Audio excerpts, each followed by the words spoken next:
Hello and welcome to the Crooked Letter Sports Podcast, the show about Mississippi sports and the folks who play them. I'm Tyler Cleveland. I'm joined as always by my co-host and dad, Rick Cleveland of Mississippi Today. Dad, how you doing this morning? Doing pretty good. How could you not do good in this weather right now? I know. Well, are you still going to be fresh after that spilling that cup of coffee on the way here? Do you have enough left to get you through I'm going to be okay. My right leg may not be, but we'll see how it goes. Well, I know from experience that coffee burns usually heal faster than others, so you'll be fine. Yeah. Dad, we got a lot to get to today. Ole Miss took another step towards the college football playoff. A Mississippi boy, Ahmad Hardy, ran all over Mississippi State. Southern Miss had a head-scratching loss. Jackson State got back on track. Lots to get into from last week and lots to look ahead to this next week, looking at these playoff scenarios. And I want to start, though, with the column you wrote about Ahmad Hardy from, I guess, the small community of Oma, which is just north of Monticello. But they say it's about, I've never been there. They say it's 12, 15 miles, somewhere in there north of Monticello. Right. Well, I got to tell you, I remember Ahmad when he was at Lawrence County, and I remember him putting up big numbers. I mean, he led the state in rushing, but I think they were like 7-5, 7-6, something like that, what they wrapped up that year. Yeah. And so I never got to see him in person. Yeah, everybody who played him said he was the best player they faced all season. I think he was probably the best. Well, I won't say he was the best player in the state because there was one named Perkins down at Raleigh, but obviously he was a lot better than college coaches around here thought he was. Yeah, so for folks that our listeners that don't know, Hardy signed with UL Monroe, had a big freshman year there, almost single-handedly beat Southern Miss. Yeah, he ran all over them. And then transferred to Missouri. Right, where he got apparently Missouri essentially outbid Ole Miss for him. Okay. And he's doing the same thing in the SEC he did in the Sun Belt. And on Saturday, he did it to Mississippi State. But what the impetus of what I was writing about yesterday was the fact that UL Monroe on signing day in 2023, his only FBS offer was to the University of Louisiana Monroe. Yeah. All right. There's so many factors that make that unbelievable, and one of which is he had two uncles that played at Southern Miss and were great players at Southern Miss. Yeah, I remember Kendrick Hardy. He was great. Yeah, and Wayne, before that, Wayne Hardy. He's the kind of guy that over the years that made Southern Miss football successful. Kids from small towns in Mississippi, in Louisiana, and Alabama who nobody else recruited. But the other impetus of what I wrote is that those kind of players are so few and far between nowadays with all the football camps, with all the .com recruiting services, with all the combines that they have. How does a talent like that? He plays at Lawrence County. That's all I can tell you. The team did not achieve, and so he didn't get the bigger stage, I guess. But I read in your story that he did. He initially got an offer from Southern Miss, but they wanted an immediate commitment and didn't get one and pulled the offer, which is crazy to me. But that was.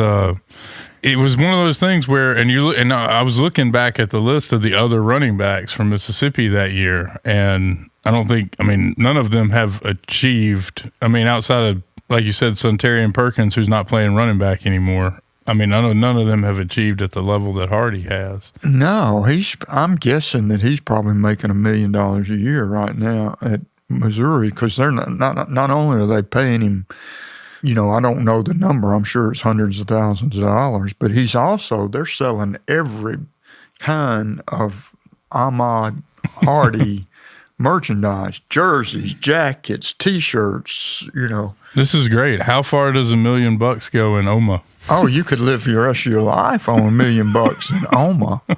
I'm sure he's a little too big for Oma at this point. Maybe he'll move down to the big city of Monticello. Well, the more I learn about him, the more refreshing he is. Here's the thing.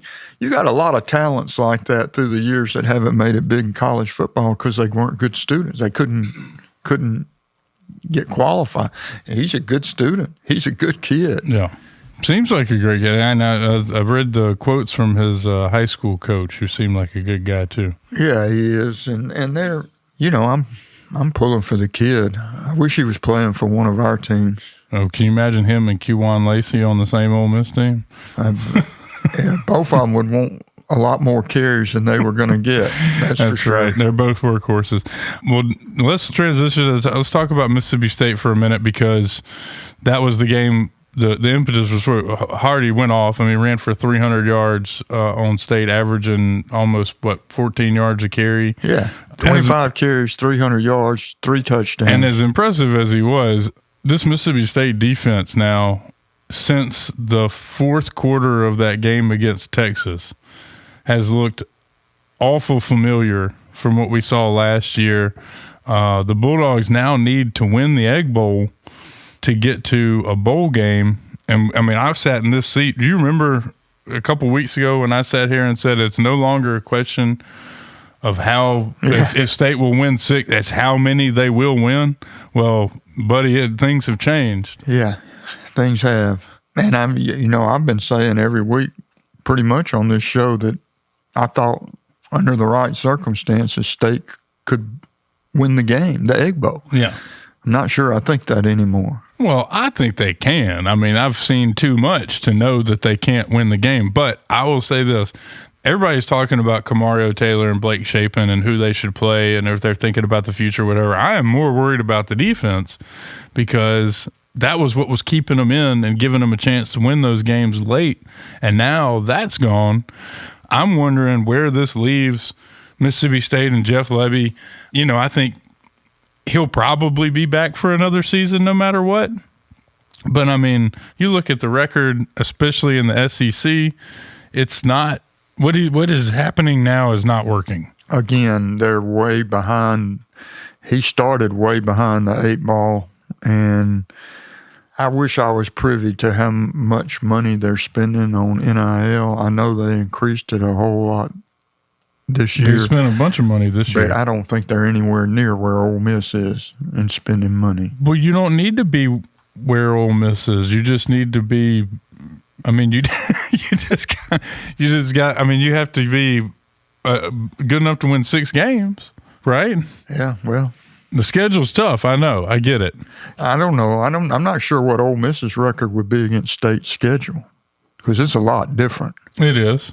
Yeah. It is. I mean, we're not even going to compare the two, though. I mean, Ole Miss has some really impressive wins on the resume. Yeah, absolutely. But yeah, no, I'm interested to see where this goes with Lebby. Will they make? Is this the year where they make the staff changes at the end of the year, where they like shuffle guys around, or do they just?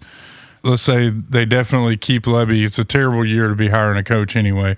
Let's say they keep Lebby, they reshuffle, or do they just kind of roll it back out there? I wouldn't be surprised to see some coaching changes. I wouldn't. I mean, that's just the way, that's the nature of the beast. But I think they'd be crazy to chop off at the top right now.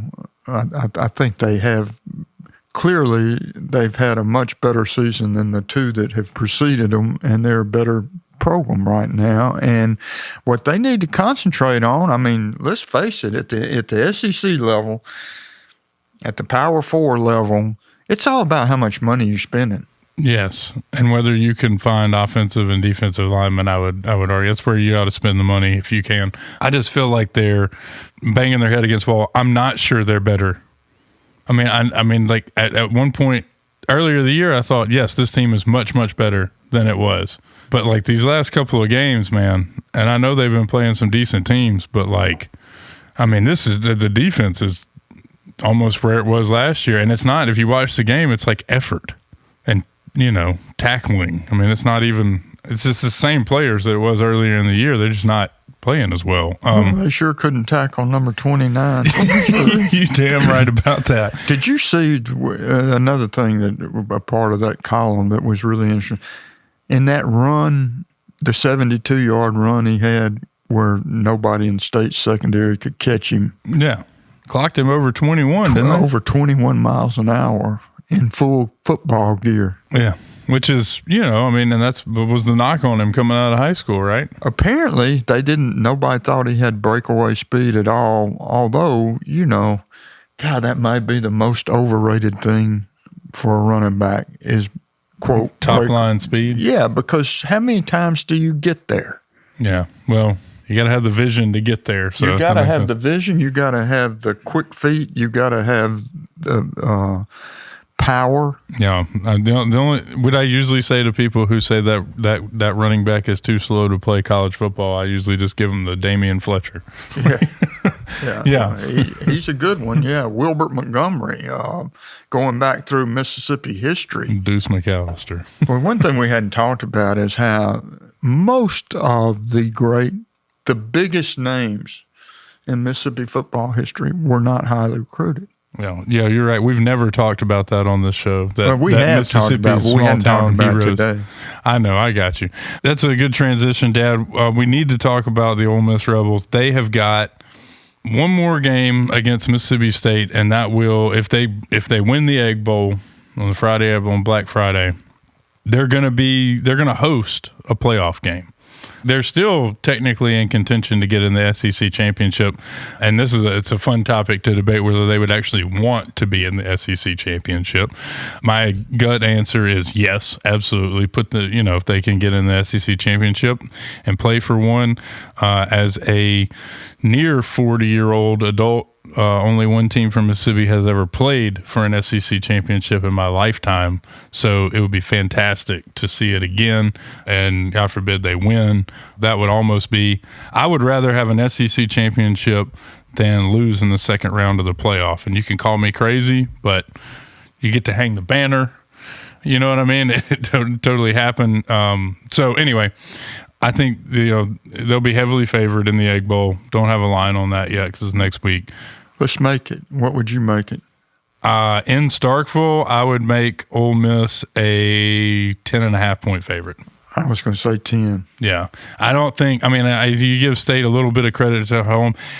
All right, so let's talk about scenarios for this game because I think that it's – the kind of game that in the past Mississippi State would definitely keep extremely close. I think they start Kamario Taylor. And you remember that Egg Bowl we went to with Dak Prescott when I guess that was his sophomore year that was in Starkville? Yeah. That he had that huge breakout game and they won. It just has that because that was a game that Mississippi State was not supposed to win. It has that feel and I think he's that kind of player. I'm not going that far yet. I think he's potentially a great player. He's that type of prospect. He's that type of he's in having that where he's playing really well when he's given an opportunity. He can do a lot of things. He's completely different from the guy that they had starting. I think that to me, that surprise factor, and let's say they use the time between now and then to shake things up offensively and start him, I think that could, it could potentially throw a wrench in things because on paper, I don't think they're anywhere near what Ole Miss is right now. No, no, you're talking about 5-6 versus 10-1. And yet I still think there's I think it's going to be tighter than a lot of people would like. Yeah. Well, I've thought that all year long, but here's the thing. State needs to get the crowd in. They need a good start. They need to get the crowd into it early, and we'll talk more about it. I know this is stuff they've been doing. Yeah. The crowd has shown up. Yeah. Week in and week out. So, Dad, we got to get to Southern Miss and this head-scratching loss. I think it was 41-14. They got palindromed by Texas State. We went down for the game just to see some people we hadn't seen in a long time, and the weather was perfect. And, they just got kind of trounced right off the bat. Never were in it. They were never in it. And Texas State was what they were – I think they were a 3 or 4 win team coming into that. Now Southern Miss is in a situation where they must win.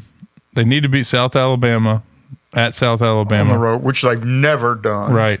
And then they have to beat Troy, or there's a great chance that they're not going to play for a conference championship, let alone host one. They're not going to play for a conference championship. It was that bad. This was as bad a loss as I think you can imagine, because not only did they fall that far in the standings, and now they've got this, now we're looking at scenarios to make the conference championship, it's that I feel like they just got exposed defensively by this Texas State team that had been putting up pretty good numbers all season. They just couldn't stop anybody. But without Braylon Braxton on the field. Well, that's what we're going, week after week, when you've brought it, when we've talked about Southern Miss, I've said, Every game they play, I said, he gives them a chance to win. Right.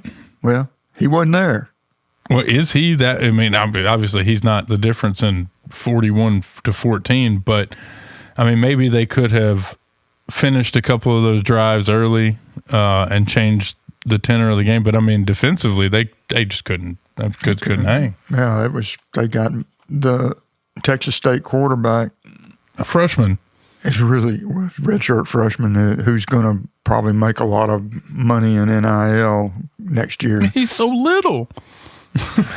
Well, there was another quarterback in Texas a few years ago that was barely 6 feet tall. Yeah. Yeah. So, I mean, he's really, really good. And the running back was really good, and they kept running those delays where – And Southern, they just never got to where they could stop it. Are you concerned long-term from ramifications, like they getting exposed, or is it Braylon Braxton is able to come back and I think they return him. to form? I think I think he's means more to that team than just his production. I think he is kind of – the team rallies around him, kind of like Marshall did last year. They didn't lose with him as a starter last year. Right. Well, what are you hearing about the injury? I'm hearing it's week to week. Okay, but could be back. Could be back. They need him Saturday. Yes, they do. That game at South Alabama is not. I know South Alabama's not having the best year, but I'm just telling you. Well, their coach is named Major Applewhite, and whatever else you say about him, he'll look at that film of what Texas State did offensively, and brother, believe me, they will be doing a lot of it. Dad, in the SWAC, Jackson State got back on track, beating Bethune-Cookman. They're in a good spot. They've got to beat Alcorn, who has had a resurgence here lately. They're 4-3 in the SWAC, but they've won 4 in a row. They started 0-3, Alcorn did, and they have won 4 since then. This is kind of an interesting game here against JSU. I mean, it always is when these two hook up, but JSU needs to win this game. Yeah. Well, it's kind of the same thing as you got with Ole Miss and Mississippi State. Yeah, it is. It's very well, except Alcorn and State are on different trajectories at the moment. Alcorn has won 4 straight. Mississippi State's lost 4 out of 5. Their one loss being over that putrid Arkansas team that was, I think, near its nadir when they faced each other. Dad, elsewhere, I know it's going to talk about stuff to look forward to this weekend, man. The Friday nights are getting pretty darn good. Looking at these high school football playoff matchups, man.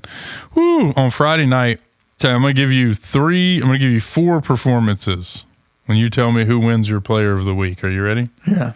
All right, we're going to start in Oak Grove, where Kellen Hall, the quarterback for the Warriors, completed 19 of his 23 passes for 314 yards and 3 touchdowns in a 52-20 win over Biloxi.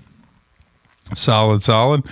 Up in Tupelo, J.J. Hill, the running back, carried the ball 22 times for 174 yards in a 28-10 win over Starkville. And then, down in Gulfport, Cooper Crosby, running back, had 19 carries, 193 yards, and 3 touchdowns in a 45-7 win over Northwest Rankin. Wow. And here's a fun one. Ashton Garden, a running back from Ridgeland High, ran 22 times for 149 yards and 4 touchdowns as the Titans knocked off defending champ Grenada 35-28. That one kind of surprised me. It was as they were rolling in, man. I was looking at those scores Friday night.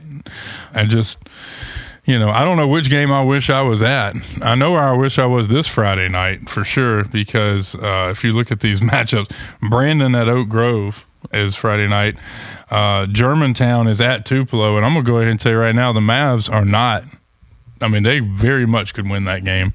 And then, I mean, yeah, you look around, there's some big Pascagoula at Hattiesburg. Going to be fun. And those Ridgeland Titans now hosting the Shoba Central in I guess that's the second round of the 6A playoffs. So there's lots of good games out there, man. I don't know if I was going to pick one Friday night, I'd probably go down to Oak Grove, though. I love that rivalry. It's gotten so good. It's had some great games. Not as much fun as now that Sam Williams is not there and he doesn't get to have the.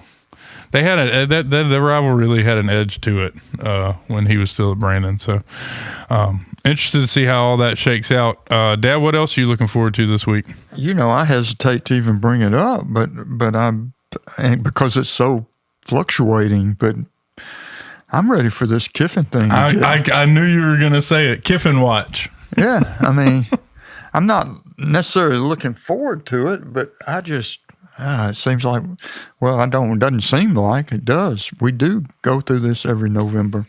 It is, and they're going to as long as he's there. And my official take is that Ole Miss fans should just be okay with it. They got to find a way to come to grips with the fact that with Lane Kiffin, with who he is and who his agent is, they are going to try to make as much money as possible every year. And that includes talking to every school that has an opening that can afford him. And that's what you see is happening. The report from CBS or was it CBS? It was our buddy Wilson Alexander down in Baton Rouge reported that, they flew Kiffin's family by private jet to tour Baton Rouge. After they'd already toured Gainesville. Gainesville, right. Yeah. I don't want to read too much into it. Here's my thing is I refuse to let the fact that Lane Kiffin is shopping himself around to these different schools. I refuse to let that dominate the story of Ole Miss's season. If Kiffin leaves, Ole Miss will have to find a new coach and there will be a new storyline about whether they can keep it going under a new person. And if he stays, then the story will be Kiffin is now making top 3 money in all of college football and Ole Miss looks primed to keep it rolling, Either way, that's a story to me. That's a story for tomorrow. That's a story for the next season or the end of the year or the off year or off season or whatever. In this moment, Ole Miss is 10-1. They have one more win, and they will host a college football playoff game. First team from Mississippi to make the playoff. First team to host a game. I mean, this is a banner year, and I just want to enjoy this for the moment. And so that's kind of the approach I'm going to take on it. I can't wake up every morning wondering what Lane Kiffin is going to do. But you do. But I don't. I really don't. Ole Miss was here before Kiffin. They'll be here after Kiffin. It is what I just don't understand. If you're an Ole Miss, say you've been an Ole Miss fan for 40, 50 years, and you are right now, in this moment, upset, you're more worried about what's going to happen with Lane Kiffin than what's going on with the team day to day, then why were you a fan for 40 or 50? This is why you've been waiting for this. Don't let Jimmy Sexton and Lane Kiffin mess up what you should be enjoying. That's my take. That's a good take. That's a good take. I think Ole Miss fans just want somebody that loves the school as much as they do, and they're not going to have that. It doesn't exist. I mean, and I'll go beyond that. The players on the team you're pulling for don't love Ole Miss the way you do. They are mercenaries. Their payroll is north of $20 million. Do you hear me? They don't care. They don't care about Ole Miss the way you do. You just have to be okay with that. The days of growing up and wanting to go to this school and it's my dream offer and I got it and blah, blah, blah. Now a kid wants to go, grows up a fan of a school and he wants to go there and he gets the offer and he's all excited, and then LSU calls and offers $500,000 more dollars. And guess where he's going to go? His lifelong dream is now playing for the LSU Tigers. What I enjoyed in the past was is about college football. It seems quaint now, right? It's just not there anymore. We're watching the NFL on Saturdays now. I completely agree. And I also mourn that era of college football, but it ain't, that genie doesn't go back in the bottle. It's just how it is. It's just how it is. So if I had any advice to anybody, I would just tell you to kind of, if you're an Ole Miss fan, just kind of enjoy the moment. I mean, and just kind of take this Lane Kiffin news with a grain of salt, because I feel like it changes as much as he does, and I feel like he's pretty mercurial. I feel like it could just come down to how he feels the day he needs to make a decision. And so, which apparently is quickly approaching. Yeah, I have one Ole Miss fan, a guy that's been a fan there all his life. Grew up in Oxford. He said, I just wish he wouldn't rub our face in it.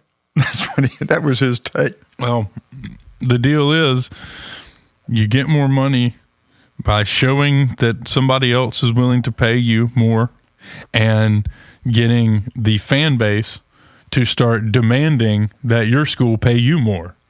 So if you think that it's coincidence that these stories are leaking about his family going to Baton Rouge and Gainesville or wherever, if you think all this and that they don't want, that's the other thing, he wants this in the headlines every day to ramp up the pressure on Ole Miss. And I get it. If you don't like that because you're an Ole Miss fan, completely understand.